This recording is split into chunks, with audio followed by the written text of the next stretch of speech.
a El Mundo por Montera, aunque para nosotros en estos momentos son las 3 de la tarde.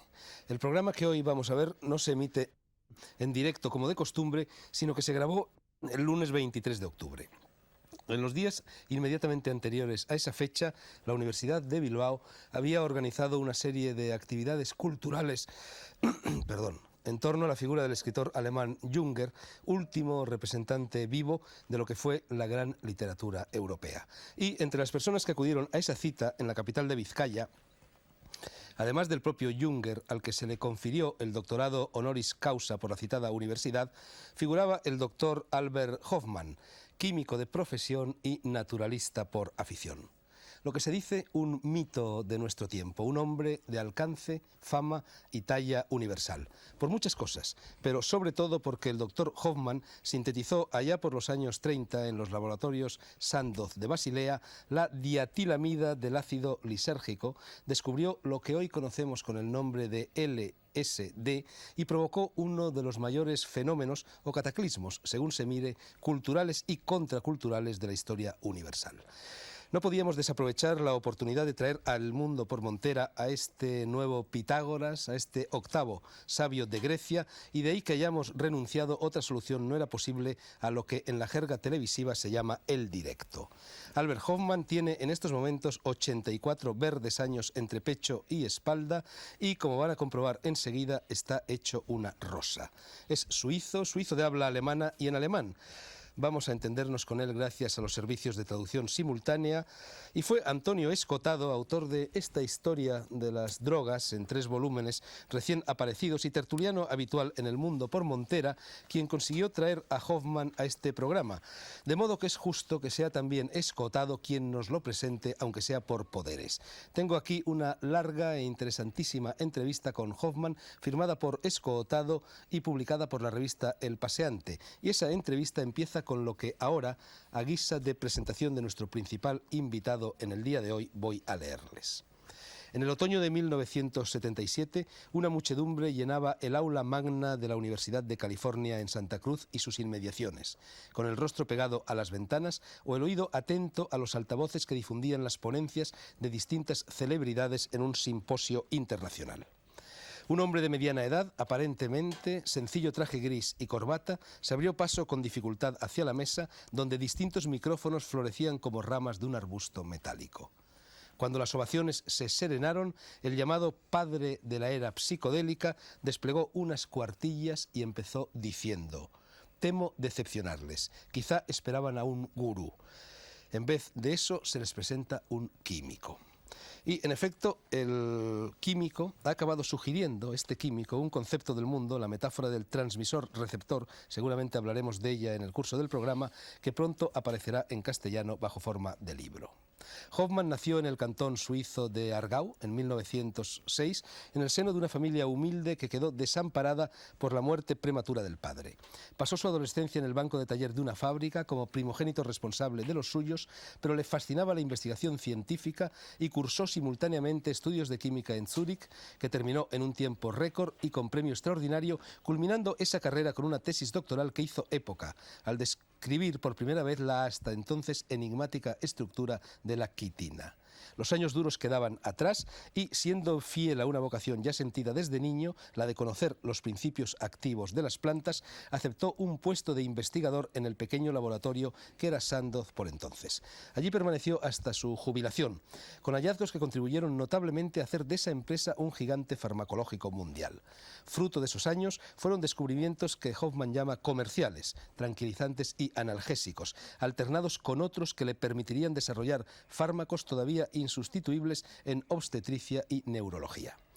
Investigaba el misterioso hongo llamado cornezuelo o ergot cuando topó con la dietilamida del ácido lisérgico o LSD, un derivado semisintético que absorbió inadvertidamente. Iba en bicicleta después de haberlo absorbido inadvertidamente y le sucedieron cosas muy curiosas. Es un viaje en bicicleta célebre, quizá el más célebre de los viajes en bicicleta. Decía, mejor dicho, Escotado, que este derivado semisintético fue descubierto por Hofmann y a partir de entonces no solo su vida, sino la de innumerables otros experimentó una profunda modificación. Jünger y Aldous Huxley, también la CIA y la psiquiatría institucional se apasionaron con el producto, unos creyendo que contribuía a ensanchar la cordura y otros que permitía desatar a voluntad la demencia. En cualquier caso, nadie discutió que esa sustancia y varias más de su especie, descubiertas por él durante los años 50, eran el hallazgo psicofarmacológico más importante del siglo. Doctor honoris causa en Harvard, Zúrich, Estocolmo y Berlín. A mediados de la década siguiente fue invitado por la Academia Sueca a pronunciar el ciclo de conferencias previas al otorgamiento de su galardón, que quedaría indefinidamente pospuesto cuando el conjunto de prometedores hallazgos se convirtió de la noche a la mañana en amenaza mortal para el orden establecido. Instado por el Pentágono a que colaborase en sus proyectos de armas químicas y por la inteligencia contracultural a hacer precisamente lo contrario, todo ello a partir de las mismas sustancias, comenzó para él, para Hofmann, una época de perplejidad solo apaciguada con la distancia crítica que otorga el paso del tiempo. Hasta aquí un poco larga, pero creo que era necesaria la presentación de Albert Hofmann. Aquí lo tenemos. Bienvenido, doctor Hofmann, a este programa. Gracias por ponerte el mundo por montera con nosotros. Aquí lo tenemos, decía, sentado en mi trono de moderador del programa. Se lo he cedido porque va a ser el epicentro de este programa y también y sobre todo por cortesía hacia un maestro que viene de fuera. Tenemos también a varios de nuestros contertulios habituales, que no fijos son, no vamos a presentarlos por enésima vez, el escritor y cabalista Mario Schatz, el biólogo y otras muchas cosas André Malví, el también escritor y taoísta Luis Racionero, el filósofo Fernando Savater y también escritor, como no, y el filósofo y también escritor, todos escribimos aquí, hasta los químicos, Antonio Escotado, que ya ha salido a relucir. Es el de hoy un programa un poco especial y vamos a salirnos del carril. ¿Será esto una tertulia? Sí, pero una tertulia enfocada, polarizada hacia el doctor Hofmann. Una tertulia a mitad de camino entre la charla y la entrevista con contraste de pareceres. Los contertulios del mundo por montera se convierten hoy en alguaciles alguacilados y en vez de dar opiniones, aunque también las darán, van a provocarlas. O sea, vamos a entrevistar conjuntamente a nuestro invitado, pero de modo tal que sus preguntas y las respuestas de Hofmann puedan dar pie a otras intervenciones de las personas presentes en el estudio. Yo creo que es Antonio Escotado la persona más indicada para disparar la primera salva de este interrogatorio, de este tercer grado indagador y amistoso, pero antes debería de tomar la palabra el doctor Hofmann para decirnos en qué consiste el camino de Eleusis o el camino a Eleusis, título de este volumen escrito a la limón con el etnomicólogo Gordon Wasson y con el helenista Rack. Doctor Hofmann, ese camino a Eleusis, ese camino de Eleusis, ¿hacia dónde conduce? ¿Cómo se sigue? ¿Cuál es su meta?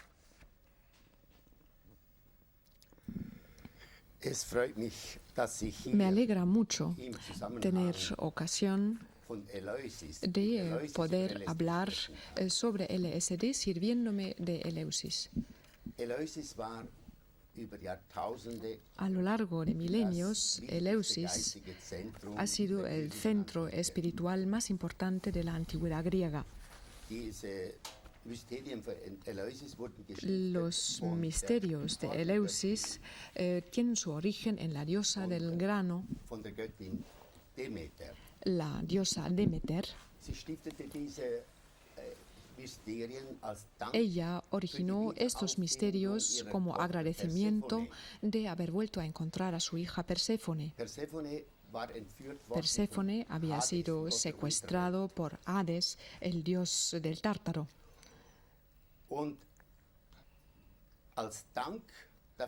Y como muestra de agradecimiento, la diosa del grano regaló a la humanidad los cereales, así como los misterios de Eleusis. En estos misterios se enseñaron una serie de reflexiones sobre la vida y la muerte del hombre. Se sirvieron del ejemplo del mismo grano del centeno. El grano del centeno que es plantado en la tierra muere allí para dar pie a nueva vida.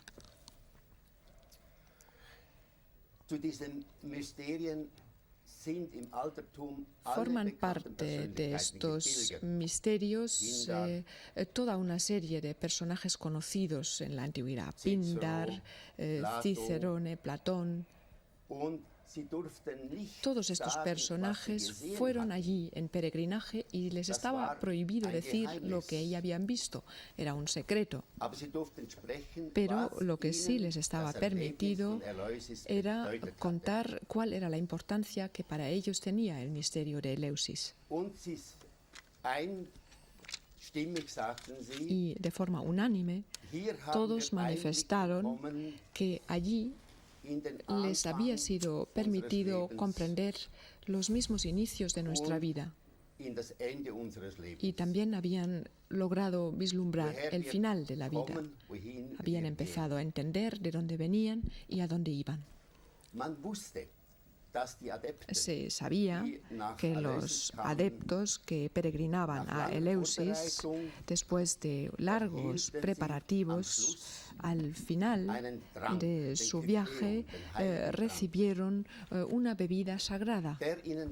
Esta bebida es la que les proporcionaba la iluminación.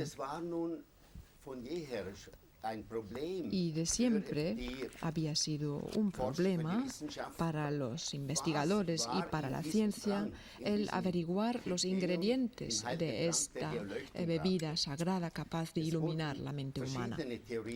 Se formularon las más diversas hipótesis y teorías y yo, conjuntamente con unos amigos, con el señor Mosen y el señor Röck, he formulado la hipótesis que tenía que haber una combinación del tipo de LSD que estaba contenida en esta bebida sagrada. Llegamos a esta conclusión por la razón siguiente. Cerca de Eleusis y en realidad en todo el ámbito mediterráneo crece entre la hierba salvaje un cornezuelo de centeno muy especial, y en este cornezuelo de centeno nosotros descubrimos sustancias y combinaciones muy cercanas al LSD. En realidad solo están caracterizados por una variante química muy poco importante. Y por consiguiente parece probable que los sacerdotes de Eleusis fuesen recogiendo este cornezuelo de centeno, lo tenían cerca, no tenían más que triturarlo, y es muy probable que sea esta la sustancia que se mezclaba en la bebida sagrada para convertirla en una bebida perfectamente psicolélica.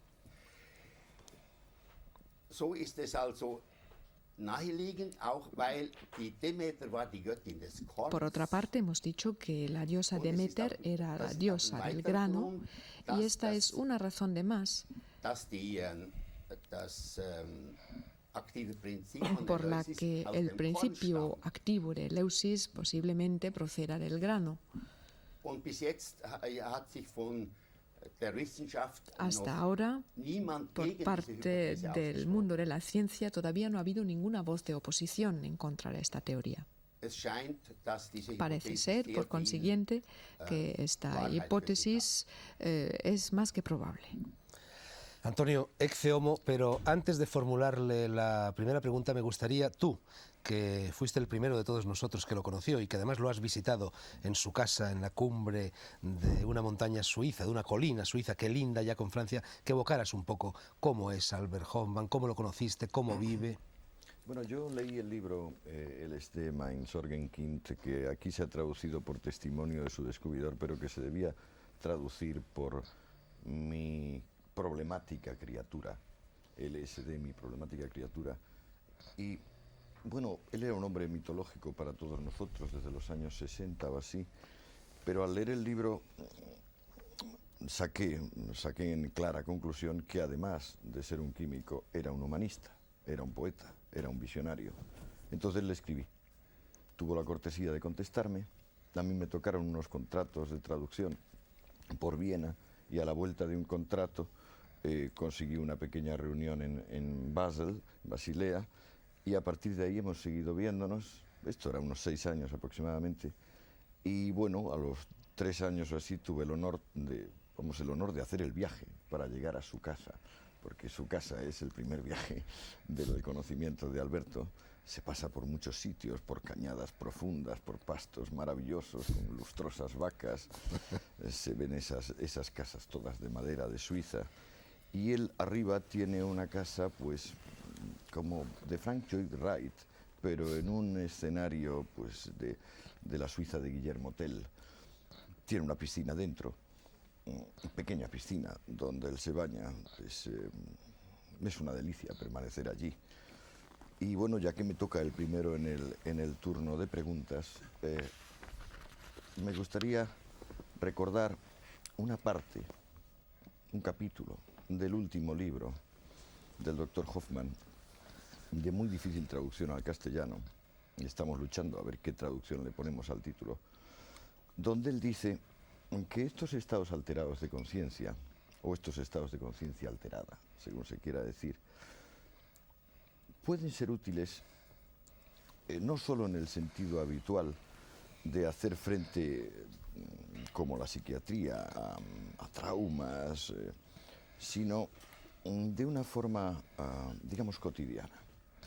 No podemos ir, dice el doctor Hoffman, por la vida haciendo nuestros negocios habituales en este extraordinario estado de ánimo. Sin embargo, a veces, entrar en ese extraordinario estado de ánimo puede ayudarnos a mirar con más ecuanimidad, con más serenidad, hasta lo más cotidiano, hasta la vida puramente práctica. ¿Cuáles son nuestros verdaderos intereses concretos? Al leer esto, yo pensé que quería saber un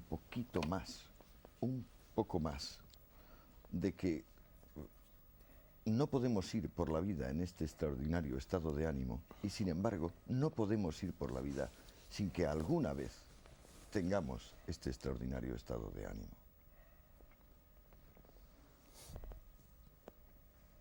¿Me comprende?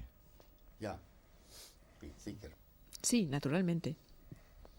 Also ich glaube, was Bueno, yo creo unter dem que Einfluss von lo LSD que eintritt, se percibe ist bajo la das, influencia was de man LSD als Erleuchtung es lo que im, en religiösen otros Sinn términos, sobre todo en bezeichnet wird. terminología religiosa, se Es ha ist calificado como ein iluminación. Erleben Se trata der de una Welt, vivencia del mundo und des eigenen Selbst, y también das del insofern propio yo, verschieden ist vom que difiere de Alltagsbewusstsein, la conciencia dass man cotidiana en el die Schranke sentido zwischen de dem que Ich la und dem Du, barrera entre el zwischen yo y mir el tú, und der Umwelt, entre diese el yo Schranke y el verschwindet entorno, mehr oder weniger. pues que esta barrera desaparece, Dieses poco más o menos. gegenständliche, dualistische Denken Este wird überwunden pensamiento dualista und man con el que tritt funcionamos de forma sozusagen habitual es superado in y, por así Natur decir, ein, in die uno Schöpfung. se adentra en la propia naturaleza, en la Man propia hat dann creación. das Gefühl, Se tiene la man sensación versteht, de comprender dass die Schöpfung, que la creación, man versteht, o se sich tiene la selbst sensación besser, de man comprenderse erlebt a uno mismo mucho mejor, die Schöpfung nicht mehr se mit dem Verstand, mit dem experimenta la creación sondern no mit dem por más Gefühl, tiempo solo con la razón, mit dem Herzen. sino con la emoción, con el Und corazón. das ist ja das Typische, das Y ist, esto was es die lo Visionäre, característico was die Heiligen de, beschreiben in ihrer de los Vision. visionarios, Es es ist lo que verwandt. ellos Es describen. ist vielleicht nicht genau identisch, Quizás no aber sea es ist sehr nah exactamente lo verwandt mismo, und hat dieselbe pero Bedeutung. es una sensación muy parecida con un significado igualmente parecido. Fernando Savater, tu turno. Bueno, en primer lugar, yo quisiera también, aunque sea un poco unirse al coro de las justificadas alabanzas que estamos oyendo, decir que para mí también es muy importante encontrarme aquí con el doctor Hoffman, al que considero digamos, un creador en el sentido de impulsor espiritual y de persona capaz de desarrollar la energía espiritual, con el mismo título con que consideramos a los grandes poetas, a un Rimbaud, a un Hölderlin, que han hecho esa misma función de expandir la conciencia humana. En una ocasión, hay una anécdota que no sé si alguna vez la habré contado a los oyentes aquí mismo. Stendhal paseaba con un amigo por Roma, pasó por San Pedro, en el Vaticano, y Stendhal elogiaba enormemente la cúpula famosa de San Pedro, y entonces el amigo, de un modo muy positivista, muy pied à terre, dijo, bueno, pero eso en el fondo, ¿para qué sirve? Y Stendhal le contestó, eso sirve para conmover el corazón humano. Bueno, yo creo que el corazón o el espíritu humano es un poco como los crecepelos, ¿no? Que hay que agitarlo antes de usarlo, que hay que moverlo antes de usarlo.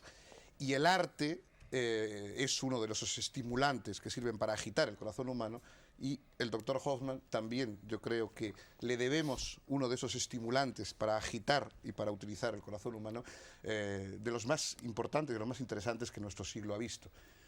Mi pregunta se centraría en torno a una persona para mí muy querida, que en mi adolescencia fue muy importante para mí como lector, que es Aldous Huxley.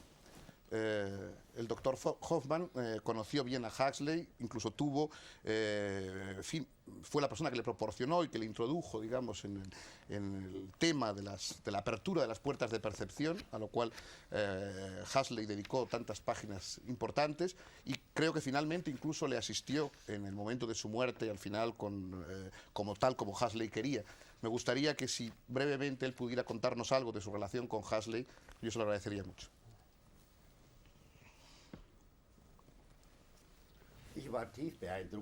A mí me impresionó profundamente Huxley. 3 años antes de su muerte, en 1960, Huxley me llamó por teléfono al laboratorio pidiéndome una entrevista y un posterior almuerzo.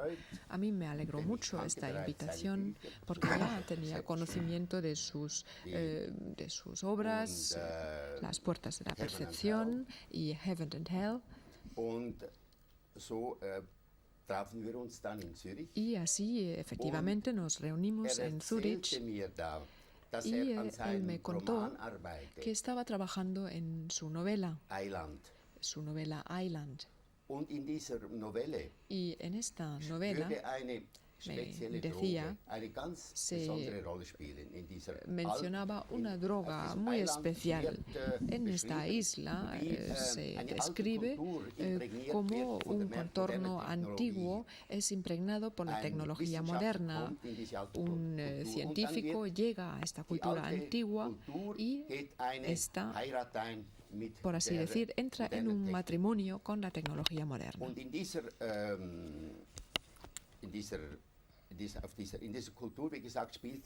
Y en esta cultura hay una droga que juega un papel fundamental, la Moksha-Medizin. Se trata de la llamada medicina de la iluminación. Y esta medicina, en esta cultura utópica, es una medicina que se administra en 3 ocasiones en la vida. La primera vez en el tránsito de la niñez a la pubertad, una segunda vez en la crisis de la mediana edad, y finalmente poco antes de la muerte, en esta gran transición.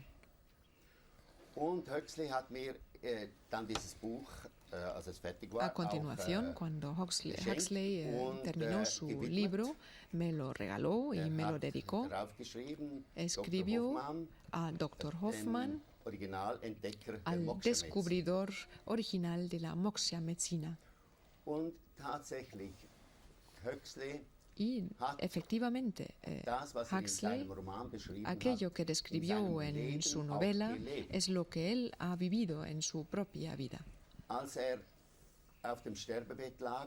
Cuando ya estaba en el lecho de muerte, no hay que olvidar que padeció un cáncer muy doloroso.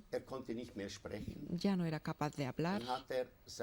Pues en el lecho de muerte, como digo, escribió unas notas para que las leyera su mujer, indicando 0,1 miligramos de LSD y M.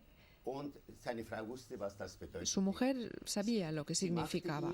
Ella le preparó esta inyección y él murió en paz.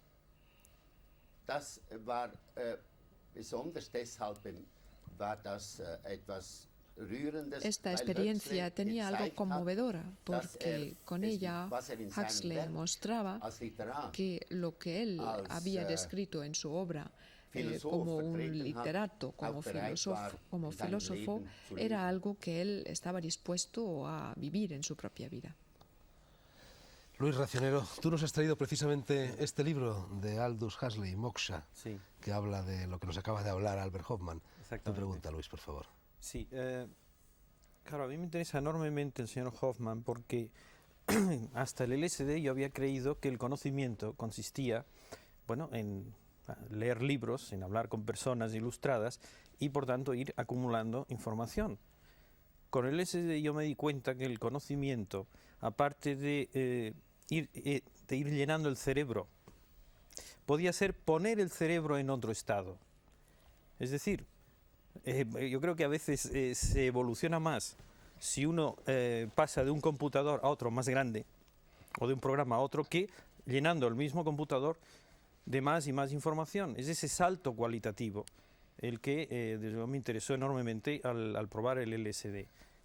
Es decir, el cerebro se convierte en otra cosa, funciona de otra manera, parece que tiene muchísimas más conexiones neuronales. Y yo le quería preguntar si él pudiera explicar de una manera accesible al público en general, pues qué pasa químicamente o neurofisiológicamente en el cerebro cuando uno toma sustancias de este tipo. ¿Cuál es el mecanismo que hace que el cerebro se transforme en otra cosa, llegue a otro estado de funcionamiento?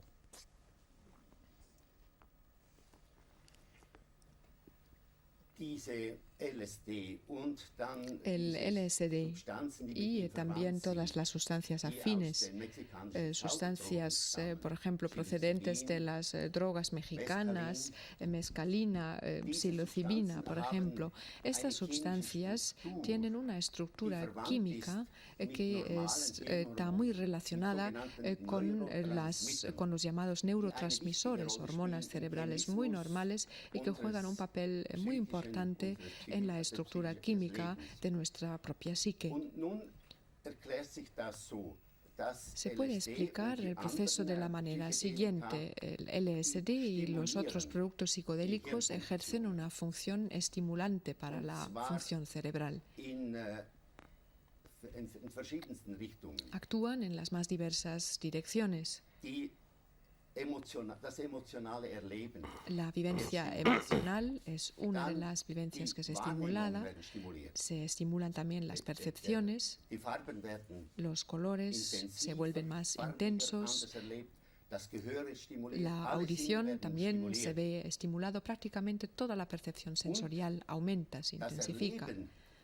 Y la experimentación de todas estas impresiones procedentes del entorno, a su vez se potencian una vez más. Todo ello lleva a una percepción completamente diferente a la percepción cotidiana. Como ya he dicho, se tiene la sensación de entrar en un nivel de realidad que hasta ahora solo se podía percibir desde el exterior. Ahora se vivencia desde el interior. Pero para contestar a la pregunta, la explicación de por qué se producen estos efectos a través de estas sustancias, pues se explica por su afinidad con las sustancias y hormonas cerebrales, con sustancias que están presentes en el cerebro. De no existir esta afinidad, sería muy difícil comprender por qué afectan hasta este punto la estructura química de nuestra psique. Sí, bueno, Huxley decía que era como si se levantaran unos filtros Es decir, cuando estos radicales que se parecen a la serotonina y a la acetilcolina se ponen en las sinapsis neuronales, parece que haya como un levantamiento de filtros, ¿no? Que normalmente la percepción normal está mucho más sometida, mucho más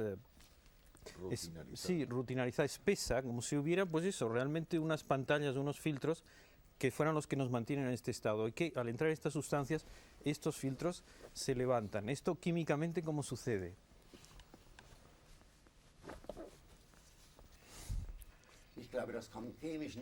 Bueno, creo que no se puede explicar desde un punto de vista químico. Aquí estamos más bien ante una metáfora. Además, Huxley utilizó otra metáfora. Él dijo, normalmente nuestras sensaciones y nuestro entorno tiene que ser filtrado. Si nosotros pudiéramos vivenciar todo lo que nos llega, no podíamos procesarlo. Necesitamos una válvula. Se trata de una válvula muy estrecha en nuestra conciencia cotidiana, y esta válvula es la que se abre a través de estas sustancias. Somos capaces de recibir mucho más de lo que nos llega. Esta es la metáfora que él utiliza, y es también el mismo sentido en realidad que la metáfora del filtro, pero a mí me gusta más la de la válvula. Mario Schatz, y os recuerdo a todos que nos hemos comido ya más de la mitad del programa. O sea que tengo unos 5 minutos. Segundos. Me gustaría, de ser posible, doctor Hoffman, volver al tema de Eleusis en relación al tema de lo sagrado y lo profano, porque me parece que no es de ninguna manera casual que lo sagrado de la experiencia eleusina esté ligado a la agricultura y al grano. Yo he descubierto hace poquísimo tiempo que los misterios mayores, por ejemplo, se celebraban en septiembre.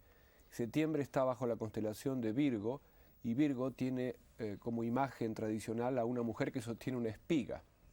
Por lo tanto, la espiga en aquel momento de los misterios mayores estaba arriba y estaba abajo. Y usted nos habló de Demeter y del don de la agricultura.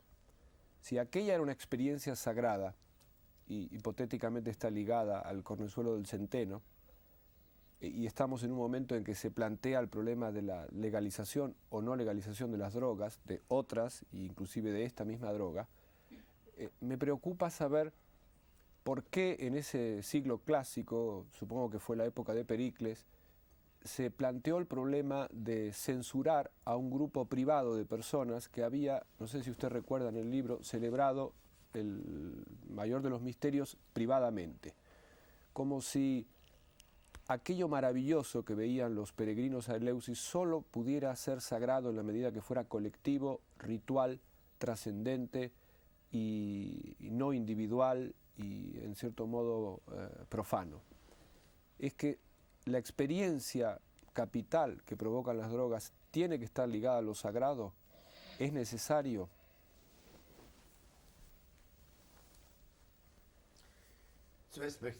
En primer lugar, quisiera decir, bueno, usted ha hablado de la prohibición de las drogas o de su posible legalización. Hay que diferenciar entre diferentes tipos de drogas. Hay drogas que son sumamente peligrosas. Hay drogas que producen la adicción, la heroína, las anfetaminas, los opiáceos. Son drogas que justamente por provocar la adicción y la utilización crónica producen un deterioro físico y psíquico. En cambio, la LSD y los otros productos psicodélicos no provocan adicción y son poco tóxicos. No hay que clasificarlos realmente como drogas. Aldous Huxley ha dicho que estas sustancias nunca deben denominarlas como drogas para no incluirlas en este conjunto de sustancias problemáticas. Con ello no quiero decir que estas drogas carezcan de peligro. Esta es la razón por la que en Eleusis se presentan en un marco restringido. Esta es la razón por la que los indios, por ejemplo, que siguen utilizando estas drogas en la actualidad, lo hacen a modo de plantas sagradas solo destinadas al culto religioso. Porque cuando no se está preparado para lo que a uno le sucede bajo la influencia de estas sustancias, pues uno no es capaz de superar esta experiencia desde un punto de vista psicológico. Para el no iniciado, la vivencia que se produce es tan abrumadora, esta experiencia que consiste en separarse del mundo habitual para adentrarse en un mundo mucho más complejo, mucho más profundo para una persona no preparada. La consecuencia puede ser un profundo shock psíquico, un derrumbamiento traumático. Este es el peligro de estas sustancias. Tienen que utilizarse en un marco ceremonioso que nos falta normalmente. ¿Y cuáles son las consecuencias de esta situación? Se ha visto muy claramente en América. En los años 60, por ejemplo, se produjo casi una nueva era, al menos era lo que se creía en aquella época, en la época de los hippies. Pero se ha mostrado que se había obrado sin cautela. Estas sustancias se habían ofrecido como bienes de consumo para un consumo masivo, sin tener en cuenta la necesaria cautela, el necesario cuidado que ya se conocía en la antigüedad y una cautela que también respetan los indios. En aquella época, en los años 60, se vendía LSD por la calle sin respeto alguno, y esta fue la razón por la que se produjo la catástrofe. La revolución psicodélica terminó en el sentido de que estas sustancias que antes en los Estados Unidos eran productos libres, de venta libre para su utilización en medicina y también para el consumo privado, a raíz de estos acontecimientos de los años 60 se pasaron a prohibir, adquirieron una fama todavía más negativa que los opiáceos. Sin embargo, los médicos que tienen estas sustancias en su posesión hasta hoy no pueden utilizarlos, a diferencia de los opiáceos que sí pueden utilizar. Y quizás aquí habría que intentar provocar un cambio. Deberían ser productos accesibles para la psiquiatría y la investigación médica. Por así decir, hoy en día los psiquiatras se han convertido en los gurús y los sumos sacerdotes de nuestra sociedad. Y si tomamos el ejemplo de los indios, estas sustancias están en manos del curandero, del sacerdote de la tribu. Es el único que debe utilizarlos porque es el que sabe y sabe cómo administrarlas. Bien, en nuestra sociedad, para seguir con el paralelismo, el sumo sacerdote sería el psiquiatra, y por esto en una primera fase me parece conveniente que estas sustancias se separaran de las otras drogas que provocan adicción y se deberían devolver a los psiquiatras. Me parece que debería ser un primer paso. André. Doctor Hoffman, aquí se han levantado muchas liebres. Yo tengo unas cuantas interrogantes muy diferentes de los que tenía al empezar esta rueda de tertulia. La primera de todas tiene que ver con el concepto de iluminación. Aquí se parece confundir la luz que viene de dentro con la que viene de fuera. El más extraño de este tema es que tenemos una glándula que se llama la epífisis, que fabrica una sustancia, la 5-hidroxitriptamina, la serotonina, de la cual acaba de mencionar Racionero, que tiene una estructura muy parecida al LSD. Tiene en común con el LSD, con la psilocibina y con un montón de psicotropos una parte de su estructura molecular, que es el anillo indol. Pero de manera extraña, el exceso de serotonina en el cuerpo humano viene totalmente contrarrestado por la toma del LSD. Primero. Segundo, se ha llegado a bautizar a la serotonina o la 5-hidroxitriptamina como la hormona del estrés, o esta angustia de imposibilidad que nace del enfrentamiento con el mundo que nos rodea. El LSD en este momento permite de ya no estar angustiado y a lo mejor solo ser presente, que es la primera cosa importante lo que quiero preguntar. La segunda es que detrás de todas las preguntas que has sido hechas y de todas las que se podrían hacer, hay la pregunta fundamental. ¿Existe una sustancia que sería la puerta de la muerte? ¿Sería posible de entender antes de morirse lo que esto implica? Puede ser de que todas esas iniciaciones antiguas que implican, cada una de ellas y todas a la vez, el paso por la pequeña muerte, algo que ver con la movilización de unas sustancias que el cuerpo humano es capaz de producir.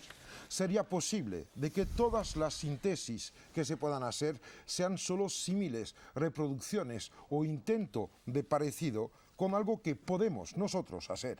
Porque diablos, hay santos que llegan al éxtasis por sí solos, en la soledad, en el hambre, en la oscuridad, en la pobreza, y que de repente haya que ganar 50.000 pelas para comprarse una dosis porque está prohibida. Y de otra parte hay algo más que me molesta bastante. Es que se está planteando como si hubiera conciencia de primera y conciencia de segunda. Lo siento, estamos viviendo en un universo que es tal como es.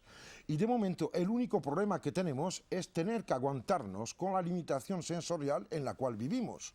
Pero el hecho de que no veamos los rayos infrarrojos, los rayos X o toda la gama de la radiación electromagnética no impide de que exista.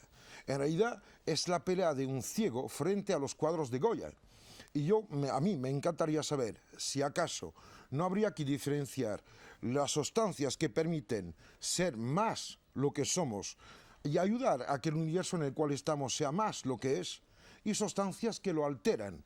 Yo diferenciaría muy fuertemente las drogas de las sustancias psicotrópicas, porque la droga entrega un universo alterado, falso, mentiroso, totalmente diferente de sí mismo.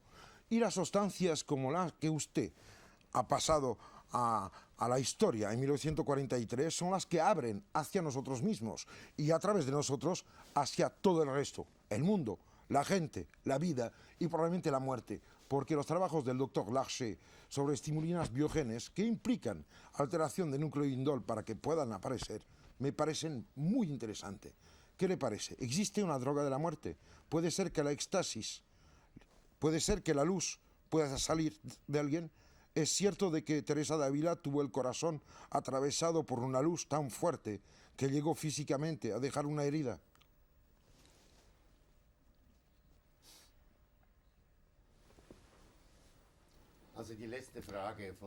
Bueno, en cuanto a la última pregunta de la Santa Teresa de Ávila, se trata de una pregunta a la que no puedo contestar, pero todas estas preguntas me llevan una vez más a Eleusis. En Eleusis se transmitió un conocimiento sobre la vida y la muerte. Y este conocimiento, de hecho, es el conocimiento que buscamos en nuestra vida. Cualquier ser humano reflexiona sobre su origen y sobre la meta a la que se dirige.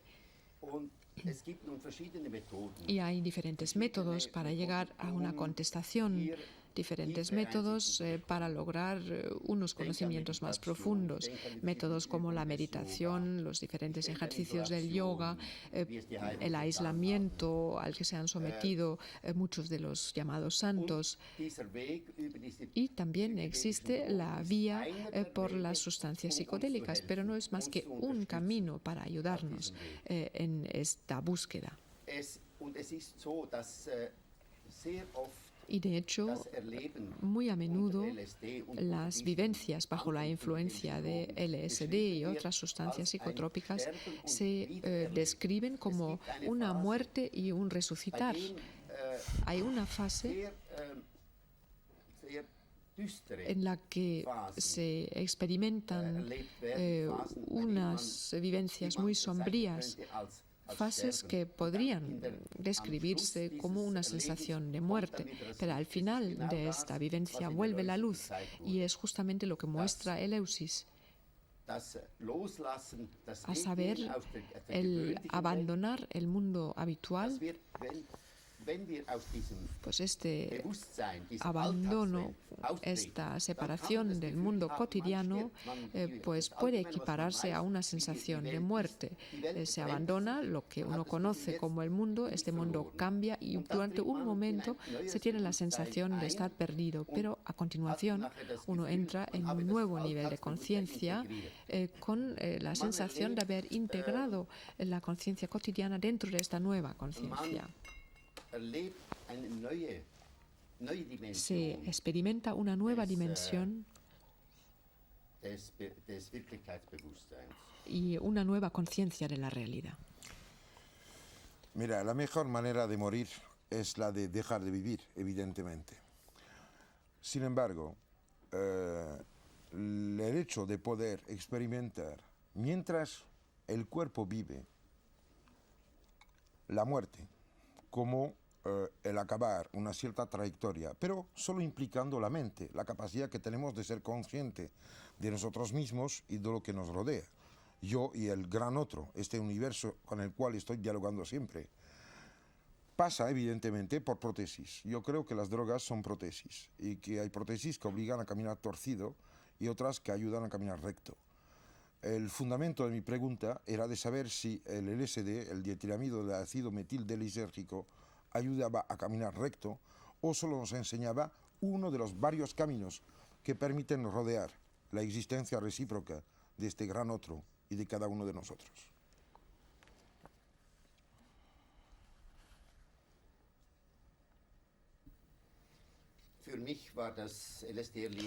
Para mí, la vivencia del LSD ha sido un abrir de mis propios ojos.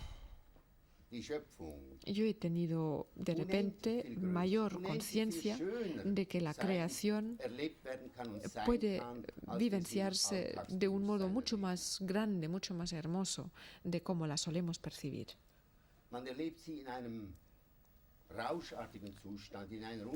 Es un estado de estimulación y de un verdadero éxtasis, pero hay que volver. No se puede permanecer en este estado extático, estimulado. No podemos vivir nuestra vida normal en este estado. Para hablar en palabras de Huxley, tenemos que volver a cerrar las válvulas, tenemos que volver a afrontar nuestros problemas cotidianos.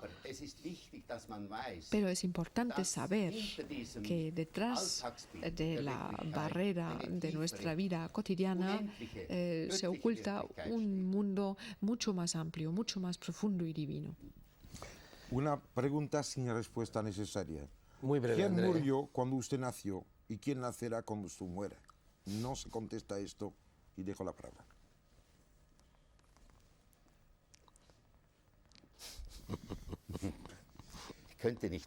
Y tampoco podría contestar.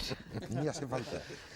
Bueno, yo en vista de que el programa se nos está yendo, renuncio a mis preguntas y le paso la palabra a Fernando Savater, que creo que tenía que formular alguna. Sí, un minuto. No, yo simplemente quisiera decir algo en torno a la distinción entre, digamos, drogas de primera o de segunda o de tercera. Yo creo que las hay, es decir, creo que hay posibilidad de trazar jerarquías y gustos muy diferentes entre las dos. No, yo ya no diría como en los vinos, yo diría, por ejemplo, como en los libros. Es decir, a mí me gustaría que la gente estuviera educada en la lectura de una determinada serie de obras que me parecen liberadoras y enriquecedoras, y no en otras obras que me parecen empobrecedoras o embrutecedoras. Pero en cualquier caso, lo que no soy es partidario de la prohibición, digamos, de las obras literarias. A mí me gustaría que la gente fuera partidaria de la lectura, digamos, entre comillas, de las obras, por ejemplo, del doctor Hoffman, en vez de la lectura de otras obras, algunas de ellas perfectamente autorizadas y vendidas en las farmacias, muy embrutecedoras y muy tristes para el ser humano. Yo lo que quisiera decir es, hoy, frente a la libertad ante esta oferta, hay dos propuestas. Una, la de la culpabilización, es decir, la culpabilización como respuesta ante la libertad, la satanización, el convertir las drogas en culpa, y otra, la responsabilidad. Yo pienso que hay el uso, el contacto con determinadas formas de conciencia diferentes, como pueden lograrse por ciertas drogas, como el LSD, pueden aumentar la responsabilidad, es decir, el autocontrol y el dominio de la propia libertad, que a mí me parece más importante en nuestra época que nunca. ¿Hasta qué punto, quisiera decirle al doctor Hoffman, él ve que hay una relación entre desarrollo de la responsabilidad y utilización de determinadas sustancias frente a la culpabilidad con que se las carga normalmente?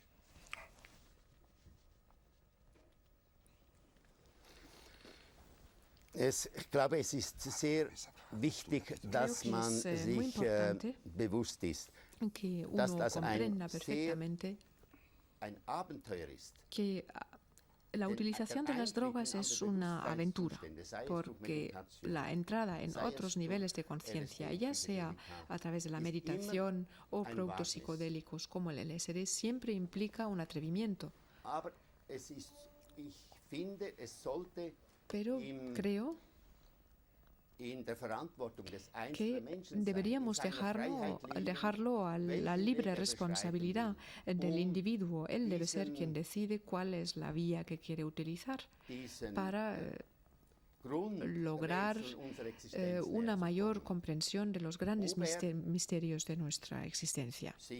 Tiene que ser él quien decide si prefiere servirse de las enseñanzas religiosas, de la fe, para acercarse a este misterio, o si prefiere utilizar métodos de la meditación, métodos de aislamiento, o si prefiere consumir sustancias psicodélicas, pero en realidad no es tanto el LSD el que puede aportar la iluminación a un individuo. Hace falta una preparación, hace falta una expectación y una madurez y una responsabilidad muy grande. Sin estos requisitos, el LSD no es más que una sustancia que tiene relación con nuestro organismo. Nosotros, como organismos bioquímicos, tenemos una afinidad con el mundo vegetal, tenemos vitaminas procedentes del mundo vegetal y hay sustancias que influyen en nuestra conciencia. Vivimos en el mismo ciclo vital que las plantas y el LSD, al igual que todas las sustancias psicodélicas, tienen su origen en el mundo vegetal. Nosotros lo debemos todo a la planta, le debemos nuestro alimento, nuestro propio proceso vital y su energía, y en realidad podríamos calificar a estas sustancias de psicovitaminas, capaces de ayudarnos a ir más allá de nuestra maduración física, que nos ayudan a un crecimiento psíquico y espiritual. Y respecto de Ernst Jünger, hemos hablado bastante de Aldous Huxley. Sin embargo, tu experiencia personal es mucho más con Ernst Jünger.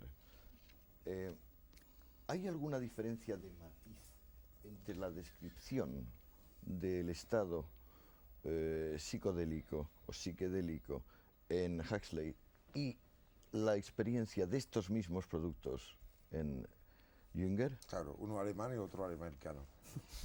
Inglés. Es que es un corte brutal. Bueno, efectivamente, se puede decir que hay una diferencia.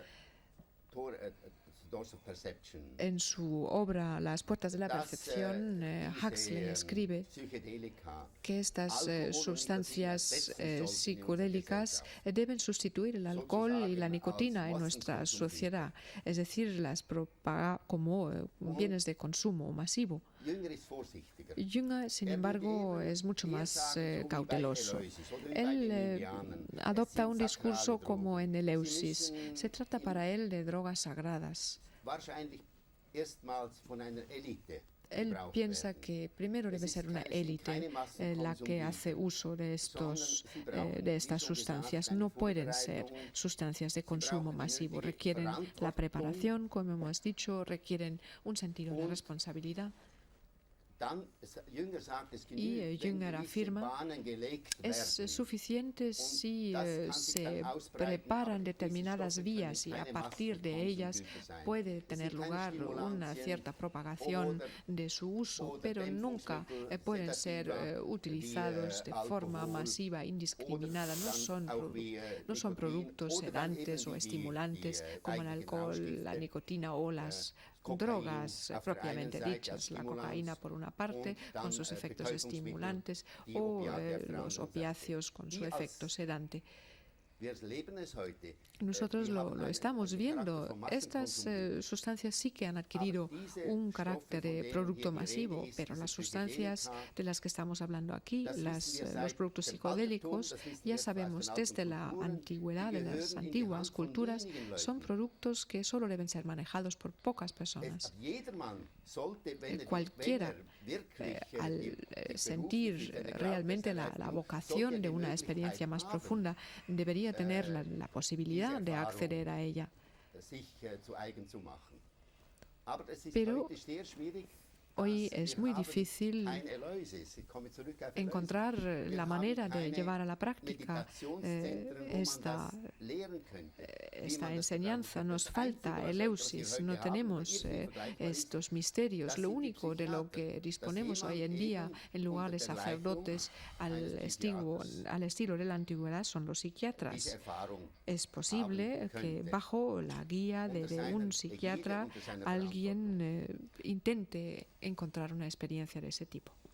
Doctor Hoffman, muchos de los psiquiatras, precisamente occidentales, después de la relativa permisividad de los años 60, cerraron filas, no sé si con mucho conocimiento de causa, contra el LSD y sustancias parecidas, y nos avisaron sobre el riesgo de destrucción de neuronas, de destrucción de cromosomas y, en fin, otros componentes genéticos, e incluso no ya en Occidente, sino en el propio Oriente, en el mundo de las sectas, de los gurúes, de los iniciados, de las religiones mistéricas, etc., se empezó a decir que la utilización de estas sustancias dañaba de forma irremediable lo que en el hinduismo se llama los chakras, esa especie de puntos neurálgicos, puntos vitales, puntos energéticos del organismo a través de los cuales se produce la reunión del microcosmos con el macrocosmos. ¿Qué hay de verdad y qué hay de leyenda interesada en este ponernos sobre aviso a propósito de estos peligros?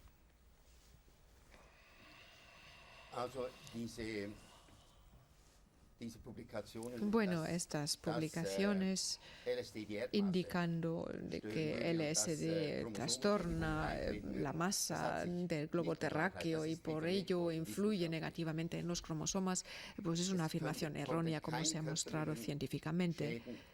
No se han podido demostrar secuelas físicas. Como ya he dicho, el peligro radica de que la vivencia psicológicamente profunda de una realidad distinta sea una experiencia que por una psique determinada no sea superada. No ha habido ningún tipo de peligro físico. Se han tomado centenares de dosis de LSD por un mismo individuo sin que se haya producido ningún daño físico. Cuando se toma solo 3 veces la cantidad de heroína de la que es necesario para obtener su efecto habitual, pues el individuo muere. Si bebo 10 veces más alcohol del que me hace falta para producir el efecto deseado, también muero. Sin embargo, de LSD se ha llegado a tomar 100 veces la cantidad necesaria sin que se produzca ningún daño físico. Lo que sí ha ocurrido es que se han producido muertes como consecuencia del estado profundo de confusión de la conciencia que se produce en un individuo no preparado. Una vez más, LSD forma parte de las llamadas drogas sagradas, sagradas en el sentido de que hacen falta los preparativos necesarios, hace falta un respeto. Y vuelvo una vez más a eleusis. Estas drogas se tienen que administrar tal como se administraron en eleusis. Me parece que incluso puede ser un verdadero ejemplo de cómo manejar estas sustancias en nuestro tiempo. Doctor, perdona, una cosa brevísima. ¿Tú, a tu divina edad, sigues experimentando con estas sustancias en tu cuerpo y en tu alma?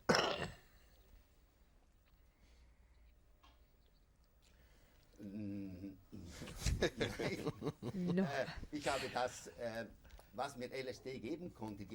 Todo lo que LSD me ha podido dar, ya me lo ha dado y ahora intento vivir de acuerdo con estas vivencias. LSD me ha abierto los ojos, he sido capaz de comprender y ahora intento mantener mis ojos abiertos sin LSD, mantener la conciencia abierta sin LSD, seguir comprendiendo el milagro de la vida, del milagro y misterio del ser y del devenir. Al igual que los taoístas decían de que el ideal de la actividad era el wei wu wei, el hacer sin actuar, puede ser de que la conciencia tenga que actuar sin ejercerse hacia afuera, puede ser de que el único mundo en el cual tengamos acceso realmente sea un mundo interno y que este mundo interno cuanto más simil al que nos rodea, mejor. Puede ser de que el LSD sea uno de los caminos y creo que los 7 que estamos aquí somos todos drogados, porque hoy hemos tomado derivados de purinas, que sea café, que sea té o que sea chocolate. Ahora, chocolate quiere decir cacao, qué broma. No, seamos claros. Yo creo que hay un problema que no se ha definido.